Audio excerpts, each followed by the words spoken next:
Morgan at our Fort Thomas branch.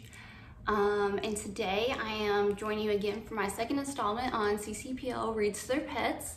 Last time I read to my dog Cap, and this time I'm reading to my cat Doc. You might see Cap, he likes when the cat's getting attention, so he gets a little jealous and he might pop in. Let's hope that Doc wants to stay through the whole story with us. You know how kitties can be, he may run off. But I will keep reading. So Doc Hudson is about 7 years old. His birthday is in August. We got him in 2016 from the Woodford County Humane Society. So we rescued him. He was already about 1.5 years old when we rescued him. So he's doing a great job at being a very lazy, chubby, silly kitty. He enjoys catnaps. He loves to hang out with his brother, Cap, who's now sitting on the couch. And he enjoys playing. He has a little mouse toy that's his favorite toy, and sometimes me. I'm his favorite. He hangs out with me most days. Whenever I'm home, he likes to cuddle and get lots of pets. So we'll see if he's gonna hang out for the full story. But today we are reading Fuddles by Franz Vischer, and it is from Aladdin Publishing, but that is an imprint of Simon & Schuster, and so we thank Simon & Schuster for letting us read this book to you all today. So let's get started.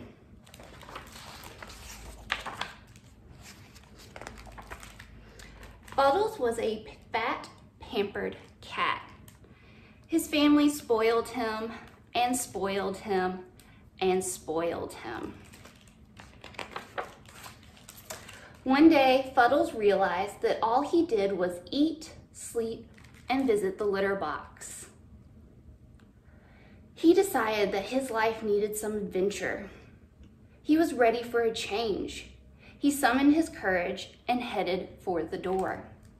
But Mom had other ideas. You're not allowed to go outside. Mom said no?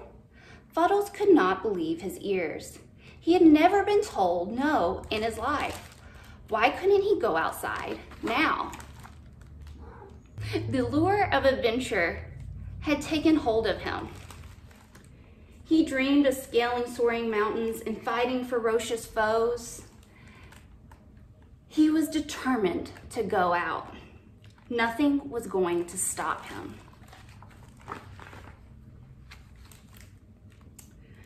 To prepare for his grand adventure, he started a strict exercising regimen, but not too strict. He practiced climbing, he sharpened his hunting skills and his claws. One lazy Sunday, Mom told the kids to go outside and play. This was his chance to escape. Like a cheetah chasing a gazelle, he made his speedy getaway. He hoped Mom wouldn't notice. Once outside, Fuddles got right down to business. He'd show those birds who was boss. But last night's pork chops weighed him down. Fuddles landed in the most disgusting bath he'd ever had. He wondered if anybody ever cleaned around here. Mom always kept his home spotless. As he washed himself, he heard laughter from above. Messes weren't funny. He'd show those squirrels who would have the last laugh. He pushed and pulled and strained and struggled, and then he realized that couches were easier to climb than trees. Perhaps he should have practiced a little more first. Fuddles was worn out. He needed a break from adventure. A short catnap in the neighbor's yard was in order. A very short catnap. Fuddles thought it best not to use his fighting skills at this moment. This dog looked like he meant business. He began to think he wasn't cut out for adventure. He didn't even know how he'd get down from the tree. Crack, whoosh, plop. Uh-oh. What a landing. Fuddles tried to get out of there quick, but he found himself stuck. His training hadn't prepared him for this at all. He went up and down and back and forth and up and down again. And then he just went down. He was left a little dizzy, and he had an upset tummy. Plus, he needed his litter box. He wasn't sure where he was, but he was scared and lonely and wanted to go home. Nothing around him looked familiar. The only thing he could do was go search for his house and his family. It was getting darker and darker, and Fuddles was getting more and more scared. He missed his family terribly. He hoped they missed him too. Plus, his tummy was rumbling. Suddenly, his ears pricked up.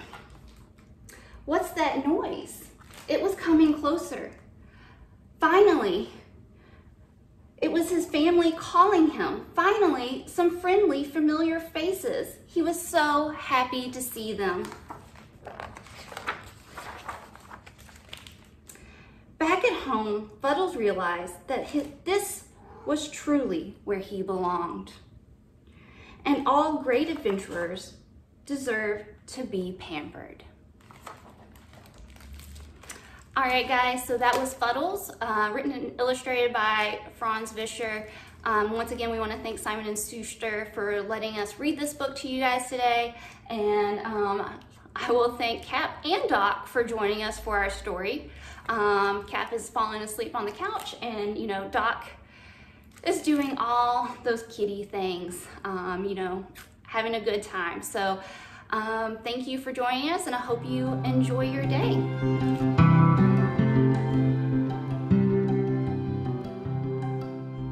Hi, and welcome back to another CCPL Reads. My name is Miss Brittany. I'm the children's programmer at the Cold Spring branch of the Campbell County Public Library. And today I'm going to be reading to my cat, Myai. Today's story we're going to be reading is called Fuddles and Puddles, and it is about a cat who becomes best friends with her dog brother. I don't think Myai appreciates her dog brothers. Do you? Before we begin reading our story, I would like to thank Simon and Schuster for allowing us to continue reading stories online during this time. Thank you guys so much. We're going to go ahead and dive on into our story. Fuddles and Puddles.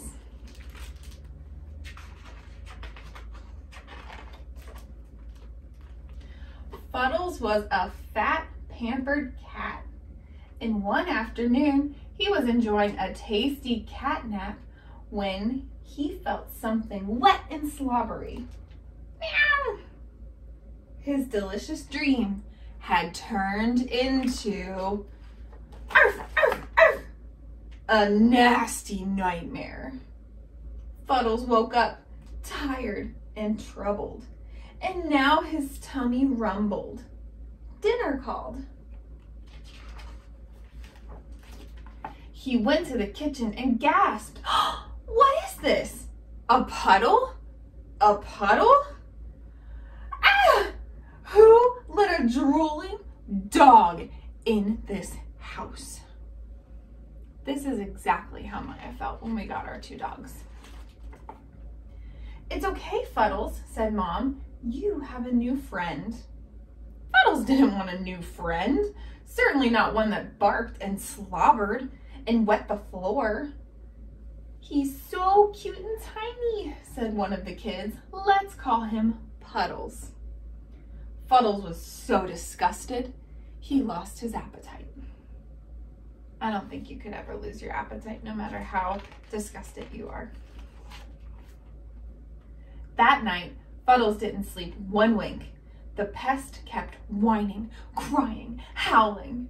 And the next morning, and every morning after that, wherever Fuddles went, Puddles followed along. "Look, Myai, the dog's in the litter box with him." Maya would do what we call a skippity pat pat, where she takes a little paws and she pats the dogs on the nose. Only when they were outside would Fuddles sometimes get a break.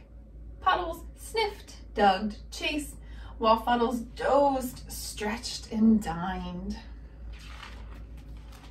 One day, Fuddles was catching up on his beauty sleep, but as usual, Puddles had other ideas, like eating Fuddles' food.